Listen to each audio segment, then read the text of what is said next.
Well, welcome back to Steve Robb Reviews. Today, I'm going to review some of these step drills that you've all seen before.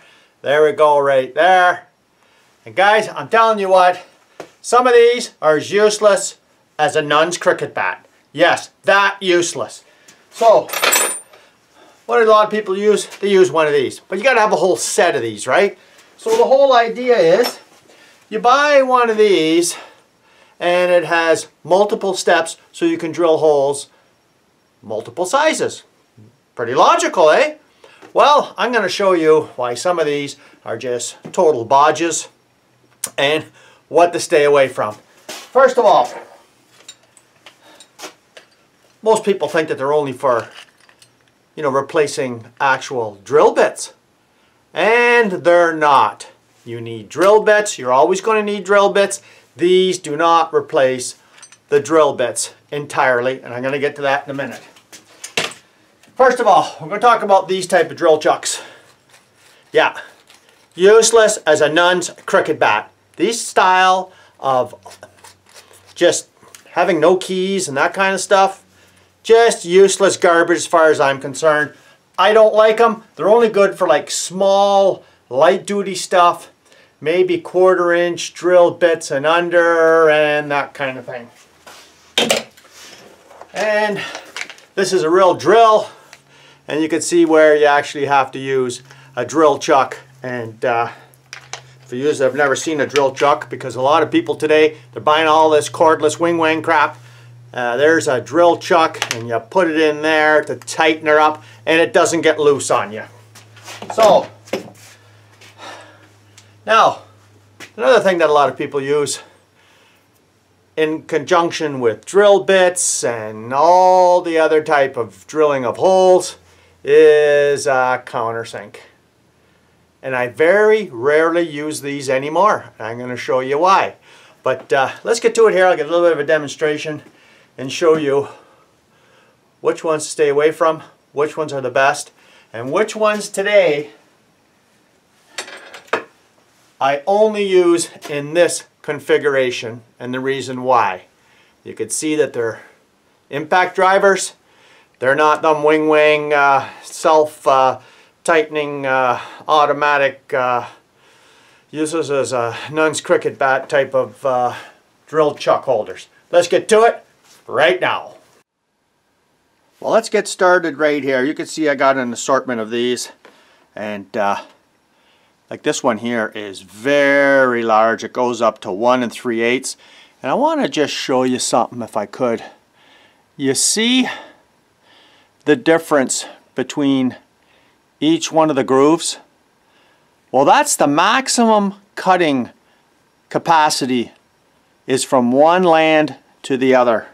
So when you take a look at a smaller one here, you could see how it's not as far apart.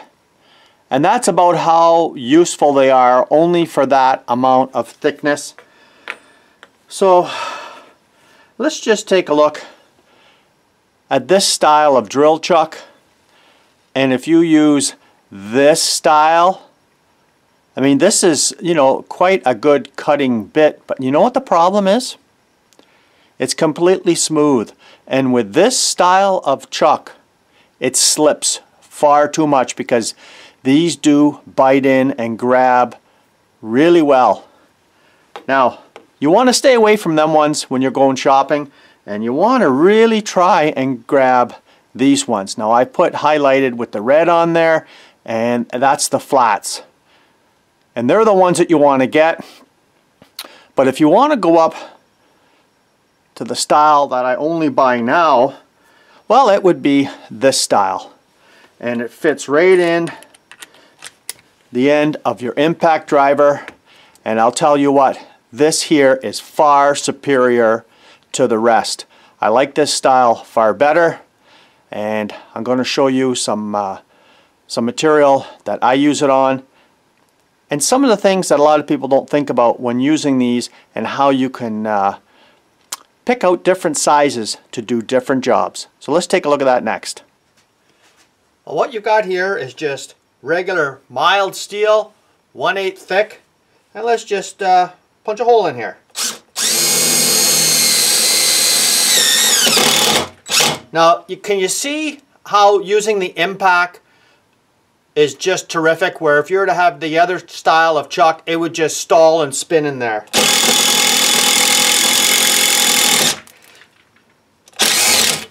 Okay, now I'm going to show you something that a lot of people don't do with this style of drill bit, and that is countersinking. So I've gone from this one here to a bigger one, and now I want to just show you that up close and see what you think. There you go right there, and that was just from switching from one of them to the other, just the next size up. And you know, that does a terrific job of countersinking. What do you guys think? Well, up next, 1/8 aluminum. Let's see how that works with it.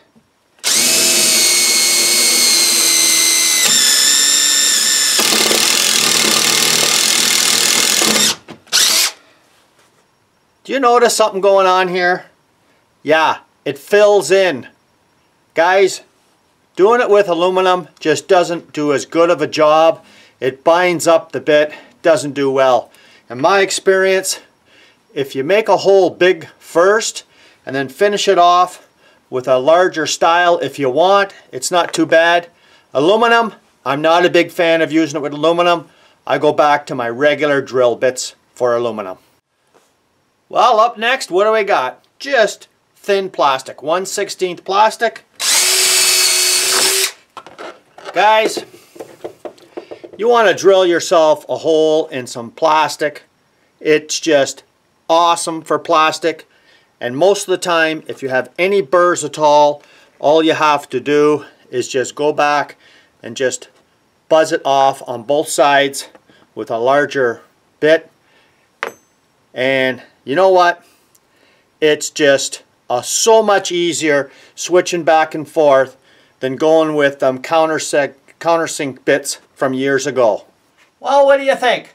You know, when I look back at all them years ago, when all we used was the regular standard drill bits, and you know what? Regular standard drill bits dull so much faster than these. I can usually get, like, I'm talking so many uses out of this compared to a standard drill bit, but the standard drill bit has still not been replaced. These here are only good, like I said, between the distance from each one of these grooves. Besides that, they're terrific. Most people don't drill into, you know, like big thick pieces of steel anyways. These are terrific, and for me, I gotta have that kind of an end on.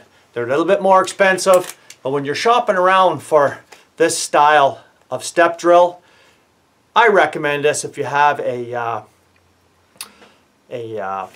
drill driver like this.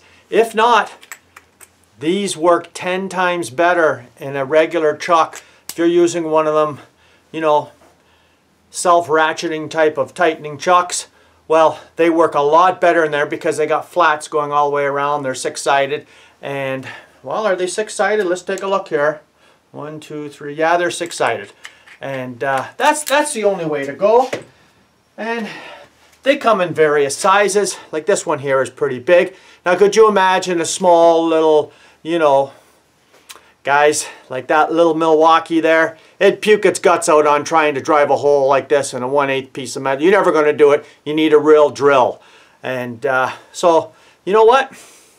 Try these out if you have a chance. And for me, it's very easy to put a couple of these in my toolbox. I'm gone. I don't have to be funneling around for like 50 different types of drill bits and everything else. Most of the time they come in the standard sizes. They're all measured along this here between each step.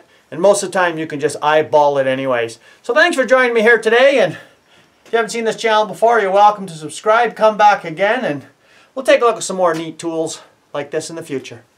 Cheers.